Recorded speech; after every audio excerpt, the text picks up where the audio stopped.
Hey everyone, welcome back to Installation 00.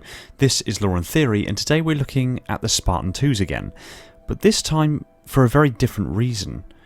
We're used to the Spartans being damned near invincible super soldiers. The reality, however, is that Spartans exist in a universe full of extremely powerful adversaries.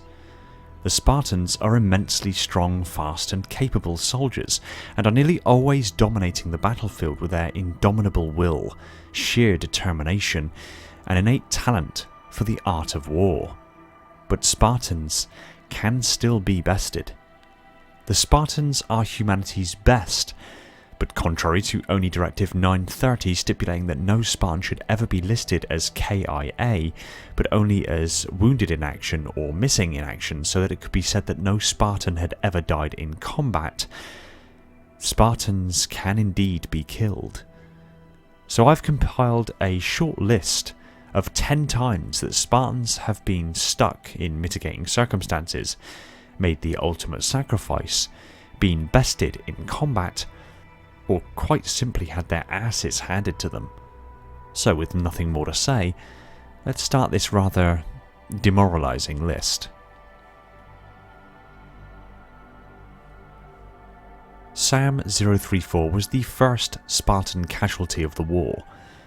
Despite being a phenomenal Spartan recruit and very quickly proving himself from the age of 6 to the age of 14 as a capable, devastatingly effective soldier, quite literally on the very same day that the Spartan 2s received their first suit of Mjolnir armour, Sam was killed in action. When undertaking a mission to destroy a Covenant ship by boarding the Covenant CRS-class light cruiser the Unrelenting, Sam was struck in the side by the overcharged bolt from a plasma pistol. Since the first generation of the Mjolnir platform the Spartans were outfitted with had no energy shields, the plasma impacted his armour and melted away the titanium alloy of his suit, burning quickly through the underarmour and through his vacuum layer, reaching his flesh, leaving a charred and bloodied hole in his side. Although not a mortal wound by Spartan standards, the operation involved performing an EVA manoeuvre through the vacuum of space. With his suit breached, Sam was effectively stranded on the Unrelenting, being unable to perform the EVA journey back to safety without depressurizing his suit and exposing himself to the vacuum of space for far too long to recover from. Instead, he opted to remain behind and guard the Anvil 2 nuclear warheads they had smuggled aboard. Sam guarded the warheads and fought waves of Covenant forces to ensure their plan was a success. When the other Spartans had left the Unrelenting and had made it to a minimum safe distance, the Anvil warheads activated, destroying the ship and Sam in the process.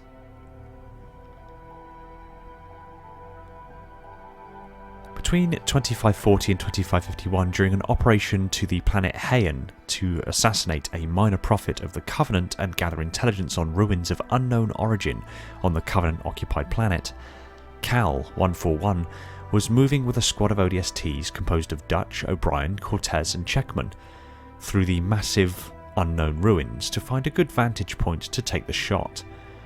O'Brien, being particularly proud ODST marksman, was infuriated he wasn't the one to be taking the shot and felt disgruntled that they were basically the Spartans' escorts. The rivalry between the ODSTs and the Spartans was already very well known at this point, and it was no secret that O'Brien resented the mere presence of a Spartan on what he felt could be a mission that the ODSTs could accomplish on their own. As Cal set up for the shot, a brute chieftain that Cal had successfully fought off the previous day ambushed their position. In a split second, Cal noticed the chieftain closing on O'Brien and pushed him clear to take the attack herself. The chieftain struck Cal across the helmet and shoulder with bone-crushing force, completely incapacitating Cal. The remaining ODSTs rushed the chieftain, tackled it to the ground, and Dutch fired his suppressed SMG directly into the chieftain's face, killing it. The ODSTs returned to Cal's side and removed her helmet, revealing to them that she was in fact a female, contrary to their combined beliefs, based on the lack of sexual dimorphism on the design of Mjolnir, and the quite wrong assumption that the power, speed and strength displayed thus far could only be that of a male. Cal then insisted that O'Brien take the shot. After successfully assassinating the Prophet, O'Brien returned to Cal in her final moments, as she handed a data chip to Cortez to return to Dr. Halsey.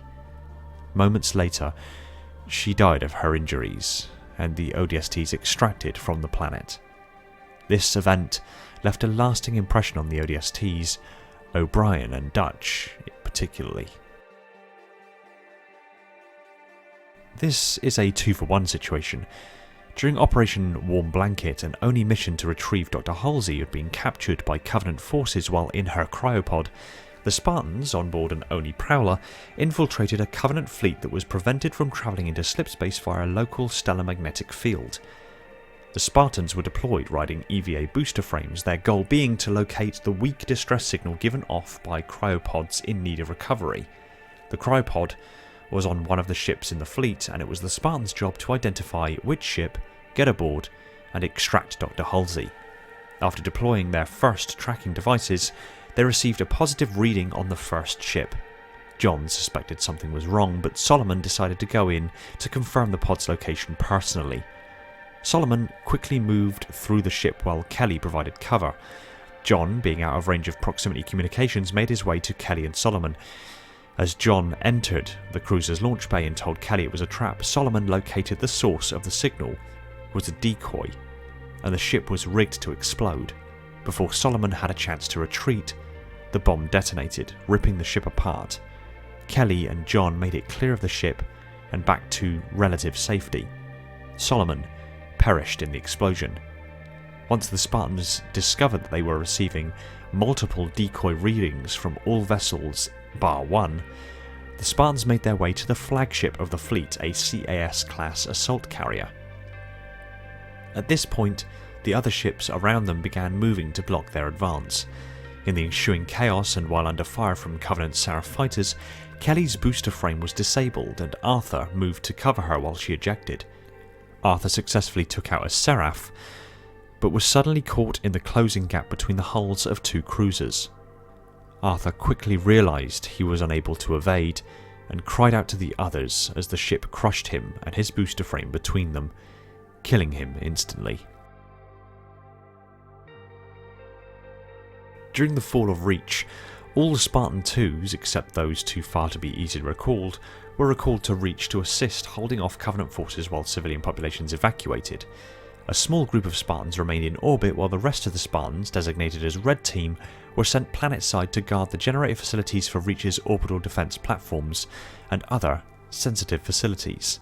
While en route to the surface of the planet, a pursuing formation of Seraph fighters managed to kill the pilot of their Pelican and depressurize the Pelican completely. Red Team were forced to perform a high-altitude jump without any form of parachute. The Spartans free fell towards the surface of Reach, achieving terminal velocity in seconds. On their final approach to the surface, the Spartans turned their backs to the ground and overpressurized their hydrostatic gel layer to take some of the impact. This was well outside of the normal operational capabilities of Mjolnir Mark V. Malcolm, along with 3 other unnamed Spartans, were killed on impact.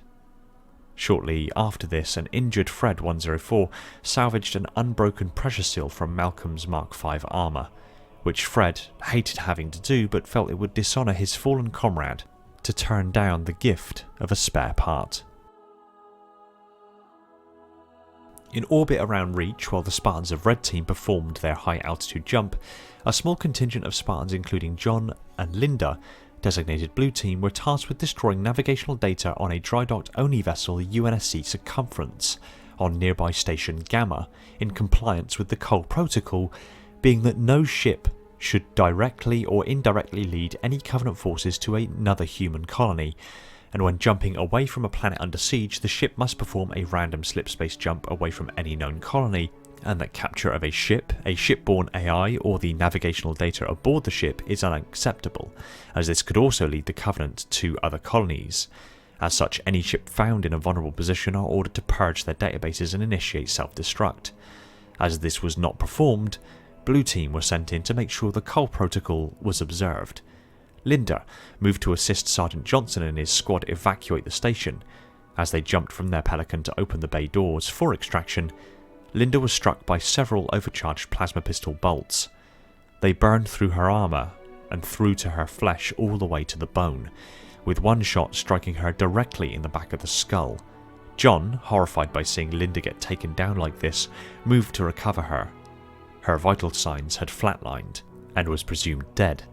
John extracted her and put her into a cryopod, hoping that she would be able to be revived if given the correct medical treatment. She would remain in cryostasis through the rest of the Fall of Reach, the Pillar of Autumn's jump to Installation 04, an emergency ejection of her pod into space for recovery while the Autumn crash landed, all of the events that transpired at the Halo, recovery by John 117 after he destroyed the Halo, and was only revived by Dr. Halsey aboard the UNSC Gettysburg after John returned to Reach to recover her and the survivors of Red Team. During Operation First Strike, the Spartans boarded the Covenant space station, the unyielding Hierophant, with the aim of destroying it and the fleet supporting it, delaying an inevitable jump to Earth before Earth was ready to hold off the attack. Grace, alongside John, Fred, Linda and William, infiltrated the repair and refit station and made their way to the station's reactor core room. They sabotaged the cooling systems, causing the reactor to begin a runaway overheating, meltdown and eventual explosion. As they made their way through a temple-like atrium, the Spartans were ambushed by brutes. Grace took 3 rounds from a brute shot to her stomach, which blew her midsection apart, killing her instantly. The brutes had triangulated their communication signals to locate their position.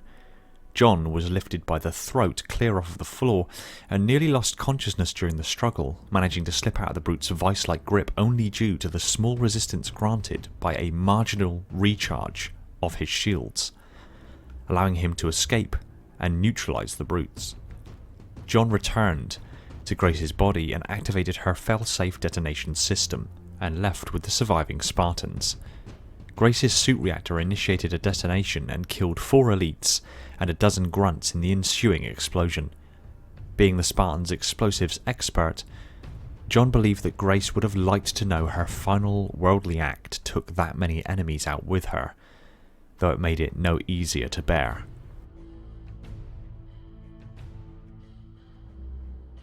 Will's final moments took place on Onyx alongside Kurt, Fred, Linda, Kelly, Chief Mendez, Dr. Halsey, and the few remaining Spartan 3s.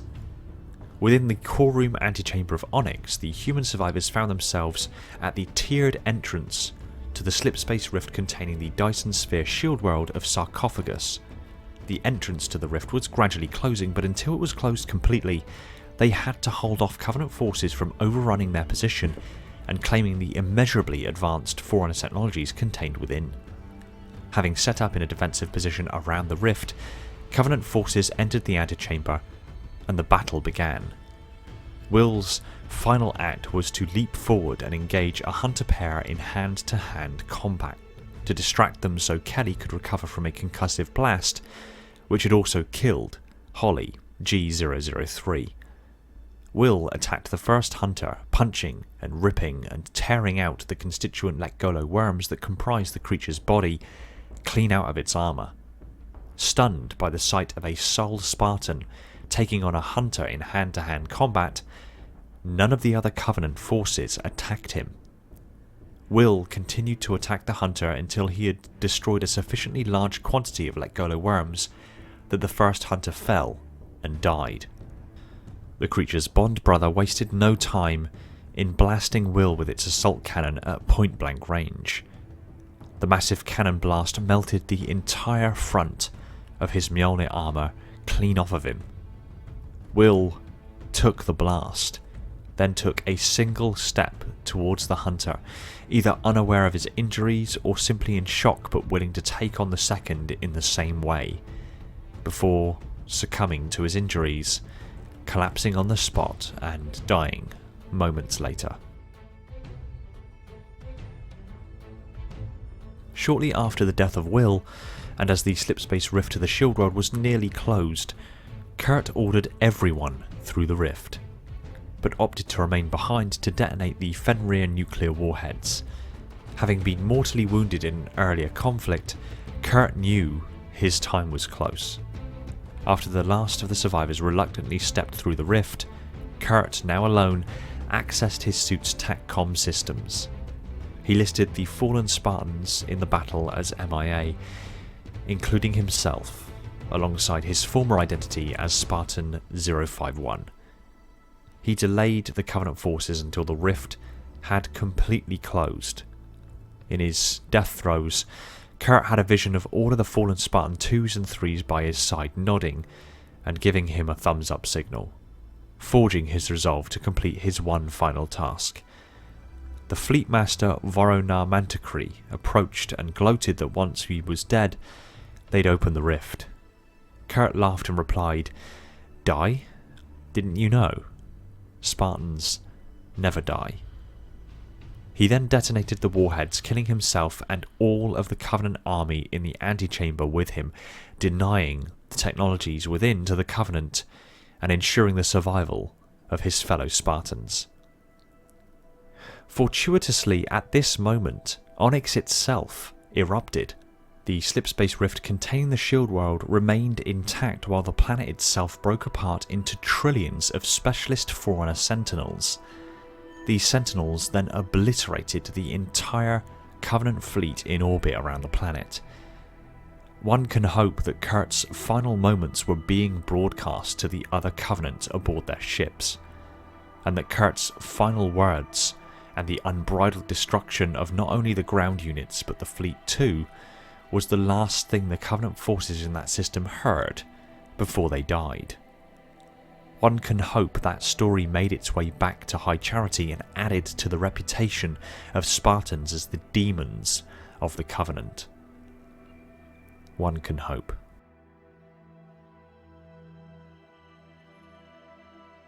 Black Team had a long and fruitful military career, but by July 2557 they were assigned as a security detail on Installation 03 for a science camp in a desert on the surface of the ring.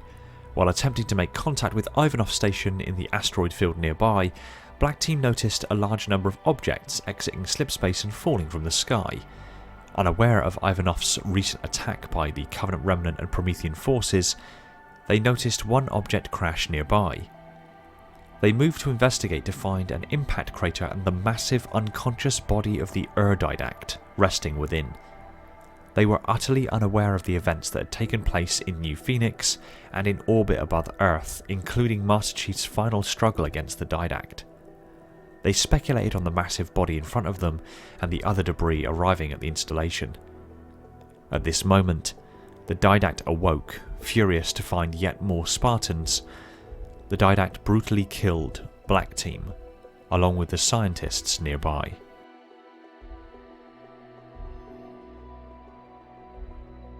After 28 years of drifting in space, the UNSC Spirit of Fire was mysteriously transported into orbit above the Ark. Awakened from their cryosleep, Red Team was tasked with investigating the UNSC distress signal coming from the surface of the Ark. Red Team were deployed to the surface and moved to the UNSC Ark Research Outpost. As they began searching the interior, they came across UNSC Logistics AI, Isabel, who immediately warned about danger on the Ark. The Spartans extracted her and continued their investigation of the outpost. They were ambushed by a single brute warlord known as Atriox. Atriox lifted Alice by the throat clean off the ground, already demonstrating immense strength at being able to lift a half-metric ton with one arm. He threw her aside like a ragdoll and immediately engaged in close combat with the Spartans. The Spartans were quite clearly outmatched by his strength and ferocity. Gunshots and even full-strength stab wounds inflicted by Douglas were simply shrugged off like they were nothing more than a minor inconvenience. After dominating the brief engagement and subduing Alice and Jerome, Atriox grabbed Douglas by the shoulder with one hand and applied so much force that he severely damaged Douglas's shoulder armour, and judging by the way he was holding his arm afterward, either dislocating or breaking his shoulder and collarbone. As Douglas attempted to recover, Atriox struck him with a severe upward blow from his gravity mace, sending Douglas spinning through the air and dislodging his helmet. Only once he had demonstrated these legendary warriors were nothing more than humans, he disengaged and allowed his concealed troops to pursue them.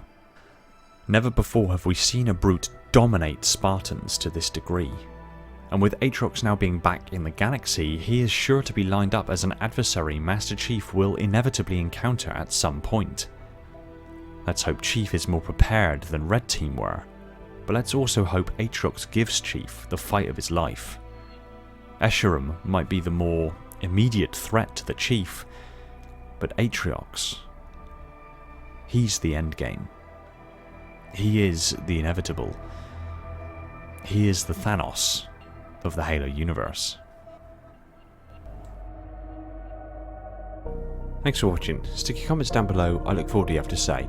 I want to give a quick shout out to my patrons and YouTube members Neek the Silent Cartographer, Siphonic Storm and Todd Morrison, my Tier 0 Transcendients, Brian, Sebastian, Darian, Red Sea, Stalk of the Realms, Falcon X003, Starlight, Alvin, Flaming Halo, Josh, Legions Lost, Kyle, Cat Erdicam, Schneidish, Leon, Ignizzle, Chris, Cooper, Prophet, and Devon, the holders of the mantle, my glorious reclaimers, my loyal Metarchs, and all the other patrons and YouTube members that have jumped aboard to support the channel. Much love to you guys, thanks so much for your support. It's keeping things happening and helping development of the channel and future awesomeness in a big way.